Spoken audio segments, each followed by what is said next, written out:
Katru gadu Daugavpils dzimšanas dienā uzņēmums Dautkom sagatavo pārsteigumus mūsu pilsētas iedzīvotājiem un viesiem. Un šis gads nav izņēmums. Tikai 4. jūnijā mūsu teltī, kas tradicionāli atradīsies pie ugunsdzēsības un glābšanas dienesta Rīgas ielā, jūs gaida bezmaksas zvani uz jebkuru vietu pasaulē, piedalīšanās konkursos un daudzas citas patīkamas atrakcijas. Pilsētas svētkos aicinām iedzīvotājus apmeklēt mūsu telti.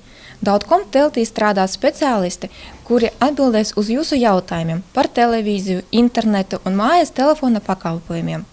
Kā arī nāciet un zvaniet saviem radiniekiem uz ārzemēm bezmaksas. Tradicionālā svētku akciju iedzīvotājiem sagatavojas laikraksts Sičās. Tikai 4. jūnijā Dautkom teltī abonēt avīzi līdz gada beigām varēs par 8 eiro. Tāpat teltī atradīsies redakcijas darbinieki, kuriem jūs varēsiet uzdot interesējušos jautājumus vai izteikt piedāvājumus. Uzņēmumā Dautkom telts strādās no 10. rītā līdz 15. pēc adreses Rīgas iela 20.